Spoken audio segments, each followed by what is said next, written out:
Good morning, good afternoon, and good evening, folks. Hey, welcome to another episode of the Marketing in Practice podcast, the podcast where I have the pleasure of simplifying the marketing and the mindset so you, the chiropractor, can increase your income, your impact, and your enjoyment in practice too. In today's episode, we're going to be talking all about doing difficult things. I want to share with you the reasons why I think it's important that we do difficult things. We'll discuss some of the barriers that get in the way of us doing difficult things. And then finally, I'll take you through a process of how do we actually do difficult things. So let's start with this. Why do I think it's important that we actually do these difficult things in the first place? Well, I think it starts with this.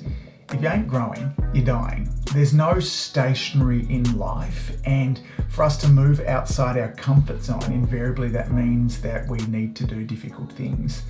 The world now is continuing to move at an incredible pace, and the businesses and the people that will thrive going forwards will be those that are adaptable, okay? And by the very nature of adaptability, there is a level of difficulty because we're doing things that we've never done beforehand. So what worked yesterday is not guaranteed to work tomorrow. In fact, it's almost guaranteed that it won't work next year. And I have these conversations with chiropractors each and every week who tell me my practice used to be. And I had this great conversation with a fantastic chiropractor who just a couple of years ago, his practice was seeing near on 600 visits a week. And now, without doing much different, his practice at less half that volume, okay? And there's been no major reasons other than he's continuing to do what used to work. So we need to be open to doing new things, and invariably that means doing difficult things as well. The second reason why I think we need to be doing difficult things is that by their very nature, difficult things are hard to do, they're scarce, and this often means that they're incredibly valuable, often disproportionately so. So therefore, if you want to have more impact on the world, if you want to help more people, if you want to grow your reach, if you want to increase the income, then you're going to have to get used to doing difficult things. And by their very nature, when you get one level of difficult thing mastered, you'll need to grow into the next one as well. The third one here, I'm a big fan of many of the quotes of BJ Palmer. I think he was beyond his time in many, many areas there, but he had a quote that stays with me all the time, that taking the path of least resistance is what makes both rivers and men crooked. I believe we're here as human beings for expansion. If you've ever had difficulty trying to find your why, your purpose, and we're going to talk about that a little bit later on there too, fundamentally I believe that's what we're here for growth, for expansion.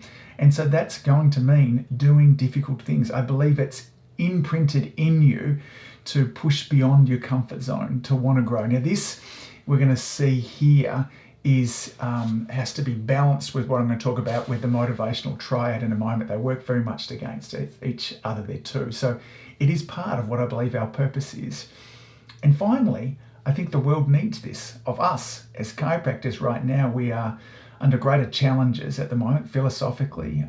The values that the current system politically, and certainly from a health point of view, go very much against vitalistic, naturalistic, holistic chiropractic. And I believe that when people get adjusted, then not only are they healthier, but they're happier, they make better decisions, and this is what makes the world a better place. And this means that you and I as chiropractors need to step up, and this will mean that you'll need to do difficult things.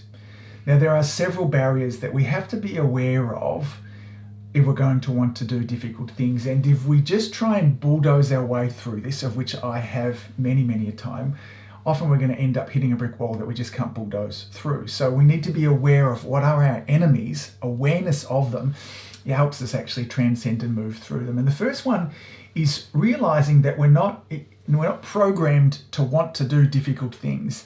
And this is where there's that real kind of balance. As mentioned beforehand, that the purpose, I think, of human beings is growth and expansion. Yet at the same time, we have to realize our neurology, our very primitive neurology, when we go back to our primitive brains there as well, doesn't want us doing difficult and or hard things. There's a concept in psychology known as the triad of motivation. It says this is ultimately what underpins what we see everybody doing. Those are these three things. Our nervous system wants us moving towards pleasure. Now, most of the times, when we think about difficult things, and particularly if we focus on the near side of the difficult things, then it doesn't seem all that pleasurable, okay? I'm going to need to make a video. I've never made one before. I need to stand up in front of a bunch of strangers and talk to them. I need to hire a new staff person, or maybe I need to fire an old one. These are all things that when we focus in the short term are not pleasurable, okay? They're painful, and so we don't want to move towards them. Now, if we move beyond the short-term pain, then hiring that new staff person brings more freedom into your practice, greater impact, greater reach, and more income. Getting rid of that staff person where you no longer fit, the same thing happens. Standing up or making a video to new people might seem uncomfortable and difficult in the early phases, might seem painful, okay? But long term, these are all things that can bring great pleasure towards you, okay? So the first part of what the motivational triad is it wants to move us towards pleasure. The second part of it is it wants to move us away from pain. And then third and finally is it wants us to be conserving energy. And so again, most difficult things, depending on where we're focusing, and that's one of the key things we'll talk about later, don't do any of those. And so understanding that there is a program inbuilt into us that's not going to want you to do these things. Now, when I'm confronted with the motivational triad, I like to, in many cases, talk to myself as if I was talking to the toddler version of me, because understanding this motivational triad is built for a time long ago when we were in small groups, and doing something different in those stages there might mean that I was potentially risking being ostracized from my tribe. And that meant safety, that meant security, that meant food that was going to be removed from me, and it also meant, in those situations, almost certain death. So I have to remind myself, Angus, we're not in this environment anymore. You know, whether it be sending an email, whether it be putting together a new program, inviting people to come along. If nobody takes me up on this, my family will still love me. There'll still be food in my fridge and there'll be shelter over my head. And if I can talk to myself with compassion, it can help me move away from that motivational triad. And I like to look a little further. Whilst there might not be pleasure immediately, there will be in the long term. The second thing that gets in the way of us doing difficult things is that many cases our stories don't support us. We need to evaluate the stories that we're telling ourselves in around doing difficult things. So what is your story? You know, often there are stories that, you know, I can't do difficult things because I'm too old, I'm too young. You know, I can't do difficult things because I've never done this beforehand. This is something that pops up all the time when I'm talking with chiropractors about some of the technology skills they need to have. You know, I've never added a blog onto a website before. I've never posted a video. I've never filmed myself. I've never edited a video. And if our stories are telling ourselves if we've never done it before, we can't do it in the future, these are stories that are very disempowering. And so I like to check in if I'm feeling some level of apprehension between what I want to do, then I like to check in, what is the story that I'm telling myself? Now, here's an important thing. I say this a lot on the podcast, okay? It doesn't matter if the story is true or not. It just matters is this story going to move me in the direction that I want to go? So it might be true, I've never done that before. It might be true that I'm likely to fail in the early phases. But if those stories there are going to paralyze me, then I want to create a new story. So new stories that I might or would encourage you to take on are things like this. Just because it's difficult doesn't mean that you can't do it. Just because you haven't done it before doesn't mean that you can't do it now. You're never too old to do difficult things, and you're also never too young to do difficult things.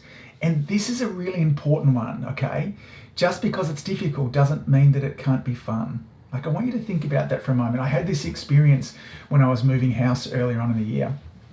My wonderful friend Tony was with me, and we had a pretty daunting task. There was really only two of us going to be moving an entire house. It was hot, and we had a lot to do, and Lauren was helping out a lot as well. But as far as the heavy lifting and getting stuff in and out of the truck, there were two of us doing it there too. And I mentioned to Tony in the morning, I said, buddy, let's make this fun. Any moment that this looks like this is getting overwhelming or difficult, let's remind ourselves that this can be fun. And by keeping that at the forefront of our mind, by looking for that, by activating my reticular activating system to look and see the fun, the day was fun, okay? So just because it's difficult doesn't mean that it can't be fun. The third thing that often gets in the way of us doing difficult things is just this fear of failure.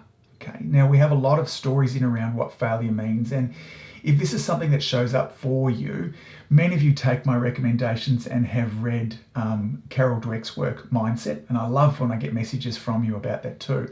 But she talks about the difference between a growth and a fixed mindset, and in essence, what is the story that you're telling yourself when you fail? Those people with a fixed mindset see failure as final. When we're wanting to do difficult things, the chance of us getting it right first time is very, very low. But with a growth mindset, what we do is we take failure as just learning. Wow, I just learned what didn't work. I'm going to find out what works now. I've just gone through and redone the page where I explain about community influence. It's often referred to as a sales page. And I'm about the 4th iteration of it. And I happened to come across the very first one that I had there. And it's terrible. It did a really lousy job of explaining what the program is, who it's for, and how I go about helping people. But this was part of the journey. I can't get to the 4th version now if I didn't go through those first ones. And so if there seems to be a constant fear of failure that is holding you back, then again, we need to look at what are our stories in around failure and how do we start to transcend from a fixed mindset to a growth mindset. The book for you to read would be Mindset by Carol Dweck. The 4th barrier that gets in the way of us doing difficult things is very much imposter syndrome. So, when we see ourselves being a leader in our community, having a bigger practice, having more impact, more income, then many of us don't feel worthy. There is a level of imposter syndrome. Now, imposter syndrome is interesting. I'm fascinated by it. So first of all, know this, is that we all experience elements of imposter syndrome. The only people that don't experience imposter syndrome are the narcissists and the sociopaths in amongst us. And interesting, the research has been done a lot on health practitioners that shows the more that we actually know, the more likely we are to experience imposter syndrome. So if you start to study, whether it be pediatrics or marketing or, headaches, as you start to understand and learn more, then the more you know, the more you realize that there is to know. And this is very often what leads to imposter syndrome. Somewhere we have to start. And one of the frameworks that really helps me is that I don't need to know it all, okay? But as long as I can be 2 or 3 maybe chapters ahead of the people that I want to help, then that's enough for me to begin. Your unique voice, your unique way that you step into the world is right for somebody. You're never going to know, more than everybody. Most of us aren't, okay? To actually be at the very pointy end of anything is unlikely. And you don't need to be. What we need to be is just a couple of chapters ahead and understand that our unique voice is going to be a perfect match for somebody out in our community, okay? So let's just quickly review those barriers that get in the way of us doing difficult things, okay? Realize that neurologically we're not programmed to do difficult things, and remember that triad of motivation. We always want to be moving towards pleasure, away from pain, and conserving energy, which is why so many of us like to be sitting on the couch with a bag of chips, alcohol, a fizzy drink there too, and watching Netflix, okay? That meets our brain's desires, certainly in the short term as well. Most of us don't have stories that support us doing difficult things, okay? So we want to start to create new stories, which is, just because I haven't done it before doesn't mean I can't do it now. And just because it's difficult doesn't mean that it can't be fun. Many of us have a fear of failure, and then finally there's imposter syndrome. So let's talk a little bit now about how do we go about doing difficult things. Now, before we get into that, I want to share a story with you as well. Twice a week, I get on an office hours call. These are coaching calls that I have for community influence members, people who are part of the community influencer program, and members from around the world, chiropractors just like you. It's just chiropractors. Get on there and we talk through their challenges. What issues are they having? It might be with regards to websites, getting more traffic. It might be to increasing their retention. It might be challenges happening with their report of findings. Maybe they're stuck for content creation. In this particular conversation I was having with a lovely chiropractor, it was about boosting more traffic to their website. And they wanted to do that so they would get more natural search traffic. So when somebody happened to type in chiropractor near me or chiropractor their suburb, that they were the one that popped up. Now, there are lots of different strategies that you can go about that, and you can pay companies literally thousands of dollars a month. I know many chiropractors are actually doing that. I think it's a waste. There's another more effective and certainly more cost-effective way for you to go about that. So it's explaining to this lovely Kiwi chiropractor that what we want to be doing is the great videos that you're actually creating is that we want to get them up onto your website. Now, there's a process that we go through that the easiest process is to get them onto YouTube, embed them on your website. I was then taking him through exactly how that page layout should look in order for it to get the most engagement and impact for his patients. Then we talked about emailing his patients and the way that that email should be written in a way to get the most open rates and then to get people that traffic driving to the website. So he was then able to send his own traffic to the website. Google would see that there's regular traffic that was happening there, and that would be something that would really improve the search engine optimization. Now, as I went into detail about all of these steps, and he was furiously taking notes. He looked up at me, took a bit of a sigh, wiped his brow and said, "Angus, that sounds really daunting." Now, it's at this time here that the real coaching needs to happen. Now, for many of you, you can probably really relate with that. This world of digital marketing, or as our practice evolves into new areas of technology, there's a lot that's really daunting.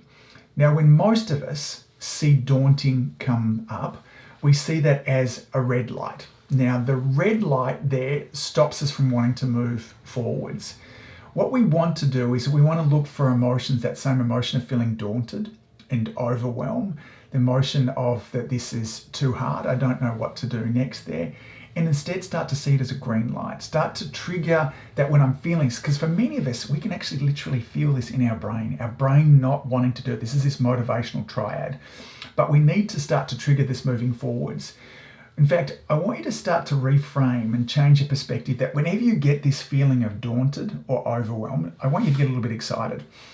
Because when you push through that, something wonderful is about to happen. There's about to be some level of personal growth, practice growth. Maybe your relationship is going to improve, your health is going to improve, the impact that you have in your community is going to improve, and most likely, your income is going to improve, or maybe all of those things. And if we reframe and if we create a story like this in around that feeling of being daunted, this really changes our motivation. And it's quite amazing, as I was talking to this lovely chiropractor about this, because he said this feels really daunting. I said, great, that's really fabulous news, and here's why. When we relate it to what's about to happen in the long term, and then we can start to leap into this. And so to begin with, if you're wanting to do difficult things, you need to reframe difficult. Okay, so, I love Marie Forleo's, mantra. She talks about everything is figure-outable. I often tell myself the mantra, I'm good at doing difficult things. And so instead of holding on to those disempowering stories, we need to create more empowering beliefs. The second thing that you need to do is that you need to really develop your why. Like, why do I want to do this anyway? Like, why would I want to go to all the effort to, create these videos, get them on YouTube, over onto my website? Is it just about growing my practice? Is that enough for you? Is your why about more income for your family? Is your why about more impact for your community? When I think about the work that I need to show up and how I want to show up in community influencer through here, my why is very clear. Now, again, this might not sound great for you. It's not actually to help you grow your practice, not for your sake. It's to help you grow your practice because, as I mentioned beforehand, I believe the world is a better place when more people are getting chiropractic.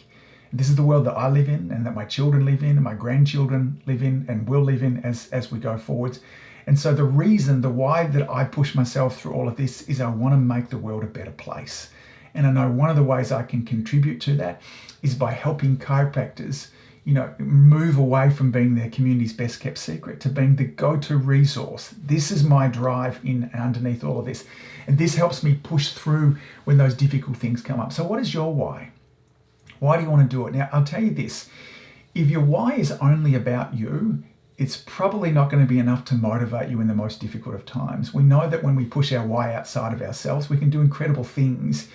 When we look at heroic situations, people will put themselves in incredibly dangerous situations to save the life of another, whether it be running into burning buildings, pulling people out of car accidents, the incredible things that our armed forces do really to save the lives or to make the lives of people better around them. So as you're searching for your why, make it outside of yourself. You'll find that a lot more motivating. The third step to think about when we're wanting to do difficult things is the importance of breaking it down into small steps. A couple of weekends ago, we have just finished some renovations in our laundry and one of the toilets there too. And it was my job to paint it after some of the more fancy plumbing and the carpentry work had done. I can do the little bits and pieces, but it was certainly my turn to paint it. And I walked inside there and there were multiple different surfaces that needed different paint on them, different sorts of paint brushes. So sometimes it's with a roller, sometimes it's a big brush, sometimes it's a little brush. There's different paint that's done on the walls, that it's done on the woodwork. And I had this enormous sense of overwhelm. I just didn't know where to start until I finally realized it wasn't really important where I started. What was important is that I just start. And after starting, as the day went on, I moved from one surface to the next. And the weekend finally finished and I had a beautifully, freshly painted laundry and new toilet. For many of you, when we have difficult things to do that are big tasks, what we need to do is break it down into smaller steps. Where can you begin? And in some cases, I don't even think it matters where you begin. I think it just matters to begin. Now, sometimes there's an obvious place to start, and it is. You'll know that. But breaking it down into smaller steps is something that helps many of us move through difficult things. The fourth step is to really start to watch out for this idea of I don't know how. In fact, I want you, in the same way that when we're feeling that level of, when we're looking for feeling daunted or overwhelmed there too, is that we're going to reframe that into something wonderful is about to happen. I'm about to learn, grow, increase my impact and my income. I also want you to watch out for whenever you're telling yourself, I don't know how, because I don't know how is always a lie. I'm going to say that again. I don't know how is always a lie. So if you think about something at the moment that you want to do, that you're telling yourself, I don't know how, there's always a first step. Now, there's always somebody that could help you. Now, maybe it's a YouTube search, maybe you jump on ChatGPT, maybe it's a Google search, maybe there's a coach. And again, you could reach out to one coach and maybe they can't help you, but they can put you on to another. So I don't know how is just an excuse for you to not get started. And so I want you to look for that. It's a protective excuse that goes back to really that motivational triad. Okay, it's a reason. It's very tricky with how that motivational triad will show up. It's going to want to fool you with saying, I don't know how, because that's a really great way of moving towards pleasure, away from pain and conserving energy. So watch out for I don't know how and tell yourself this is always a lie. There's always a first step that I can take. Step number 5 is to think about you must be prepared to feel all of the emotions. So just because we've got ourselves all motivated, we've developed some belief systems that really support us doing difficult things, we've got real clarity in around our why, we're watching out for, I don't know hows, and we're taking our first step. I want you to know on the journey towards doing difficult things, all of the emotions are going to pop up. Failure will pop up, rejection will pop up, humiliation, shame, particularly if it's a big thing. These will pop up.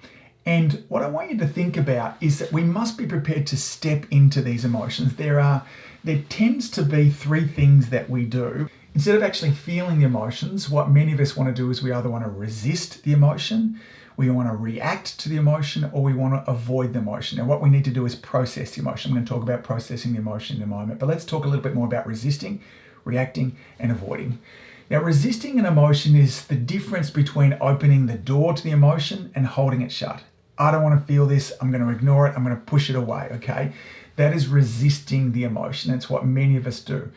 Reacting to the emotion is, in fact, let me go back to resisting the emotion, because this was something that I became a master of. And the way that I would resist the emotion is that I would push it down deep inside, and I would often try and reframe it. So whenever I had a difficult emotion come up to me, some kind of failure or shame or vulnerability, I'd reframe it. I'd always want to look at the positive. I'm naturally a very optimistic person too. Now, I thought I was doing the right thing. I thought I was kind of, always wanting to look for the bright side of stuff. But we must be prepared to experience it, because when we resist the emotions, this is the equivalent of taking that beach ball when you're out, in the swimming pool, pushing it down underneath the water, holding it down there. The moment you take your hands off that beach ball, that resisted emotion is going to flare back up again. And it tends to flare up often as anger. Anger in itself is a secondary emotion. It happens after we've done something for it. It's not the first emotion that comes up. Something happens, we tell ourselves something, and it ends up in anger, okay? And very often anger comes from when we're resisting our emotions. So if you experience a lot of anger at different levels, if it pops up, and for me, it would pop up with the silliest little things. I would bang my hand with a hammer, and the anger that would come up would be ridiculous. I'd hit my head on something. It was well beyond it. It was a sign to me that I wasn't processing my emotions. I was resisting them. Second, reacting to your emotions. When you think about reacting to emotions, think about your toddlers. Okay, we've all seen toddlers yelling, screaming, and crying. This is not the same as feeling. Okay, we want to process and feel our emotions there too. Okay, so reacting to it is not that. Feeling doesn't look like acting them out. Feeling is often something we could do sitting in a chair, experiencing it, actually stepping inside to it. Now, this doesn't mean that there can't be movement with it, because that can often be a helpful way to process an emotion there too. But it's different from when we're actually reacting to it. The final way that many people process, or many people will resist emotions there too, is by, avoiding them. Okay, this is the final way we go about.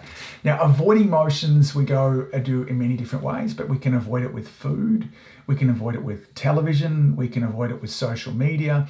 We can, if you're sneaky, you'll avoid it with good habits too. So, I know many people that avoid the emotions, the difficult emotions they're going through with exercise. Now, exercise is something that's obviously very good and it's constructive for us, but if we're doing it to avoid other emotions, then ultimately this is not going to work out for you. So we need to be prepared to feel the emotion. So if you try something new, difficult, and you fail and you're feeling that sense of failure, I don't want you to resist it, I don't want you to react it, and I don't want you to avoid it. I want you to process it. Now, the way that I like to process it is I sit in a chair. Just over behind me here is a chair that I like to sit in. And I sit there and I breathe into it. I feel where the emotion is for me. Invariably, it's always in my solar plexus. Sometimes it's in my heart. And I breathe into it. And instead of trying to resist it and make it smaller, I feel it bigger. I want to name it sometimes. I want to feel what shape it is there too. And I just step into it. Now, what is amazing is very often the very emotions that I'm wanting to step away from, the failure, the rejection, the humiliation, the shame, I can breathe them out in as little as 3 to 5 minutes, often a lot less, and they disappear. I've processed it. I've worked through it there as well, as opposed to my old days and trying to resist it. So no resisting, reacting, or avoiding. If we're prepared to step into emotions, and here's why this is powerful. If you know that you can literally be willing to experience any emotion, that no emotion will harm you, what things would you try? What difficult things would you step into? This is why it's important that we don't let our emotions hold us back. These can be a real anchor. If we're not prepared to feel these things, then we're not prepared to often do difficult things. The sixth thing that will really help you do difficult things is accountability. Now, the power of accountability just cannot be argued. There are many times that we have found ourselves doing things because we told somebody else that we do it. We had breakfast recently with one of our good friends, Rose Keating, up in Queensland. And Rose gets up a couple of times a week, very early in the morning, and she walks up and down some stairs with a friend of hers. And she was saying that this morning she didn't really feel like doing it, but she knew because she had a girlfriend there that she was going to meet, that she got up there and she did it. Now, we can use this accountability absolutely to help us do difficult things. We need to make sure that we have a team of people in around us that we trust, that won't hold us against us, and we can tell them and we can ask them to support us in our journey, and they can be our accountability partners. So think carefully about who you choose with this, because we don't want somebody to use this against us. But we also don't want to choose somebody in a situation that will let us out of it. We're like, it doesn't matter if I tell Tony, he'll be supportive if I don't do it. So accountability might just simply telling somebody. Maybe there could be consequences. Maybe that you could have a penalty. These are things here, we look about the carrot and the stick, and the carrot is what pulls us towards it there too, but a stick behind us is really encouraging and it helps us do those difficult things. So accountability, who could you enroll in this? Could you put together a mastermind? Could you share your goals with that person and then tell them the steps you'll do along the way and when you'll have them done by? Stating this out loud can be a really powerful step of helping you to do difficult things. The final thing that I want you thinking about here as well when it comes to doing difficult things is that sometimes when we set our accountability path, our accountability partners, and we set a time frame by which we want to do things, if we don't reach it, what we're tempted to do is to change the goal. So maybe there's a certain income level that you wanted in your practice, maybe there's a certain practice volume of patients you want to see, maybe it's time off. Rather than changing your goal, what I want to encourage you to do is change your time frame. Okay. In fact, I think we should very rarely change our goals, but it's totally okay to change our time frame. So if we decided by the end of this year that we wanted to have a practice revenue of 750K, if we got to the end of the year and we're at 600, no stress. Let's just move that goal out to the end of January. That's what we do. Instead of saying I failed at that goal, I didn't get it, I don't want to go after this goal at all, just change the time frame. Okay. So there are going to be difficulties along the way. There are going to be things that get in the way of us reaching the goals in the time frame that we want. But we never change our goal. We always change the time frame. Let's review those how to do difficult things, and then let's wind things up as well, okay? So remember, if we want to do difficult things, we need to create more empowering stories and beliefs. And one of those might be when you get that feeling of daunting, we reframe that to a green light that something wonderful is about to happen. I want you to sit down and get some clarity around what your why. And remember, our why should always be something outside of ourselves. Breaking down your difficult task into smaller steps can be really helpful. It's not necessarily important where you start. The key is actually starting. Remember me painting the laundry as well.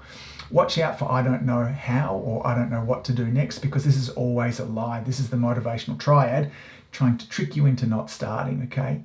Be prepared to feel all of the emotions. Look for when you're resisting, reacting, or avoiding, and instead process that emotion. Try that little step that I talked about, sitting in the corner, breathing through it. Look for an accountability partner. And then finally, if you're finding that you're under pressure from a time frame point of view, there too, we don't change the goal, we just extend out the time frame. Difficult things. I want to remind you again, why is it important that we do difficult things? Because the world needs us as chiropractors stepping outside of our comfort zone. Because right now there is somebody in your community who is literally begging for you to get out of your way, to raise your hand and say, I can help you. And for many of us, that will require us to do difficult things. Folks, thanks for all that you do. Remember, keep saving lives. Until next time, have a fantastic week. Bye. If you've enjoyed listening to this podcast, you have to come and check out my Community Influencer program. It's my monthly coaching program where we take all this material and I'll work with you to help you apply it, implement it, and systemize it. The Community Influencer Group Coaching Program is designed to help you increase your practice income, impact, and enjoyment. Join me over at anguspyke.com/join. That's anguspyke.com/join. I'd love to see you there.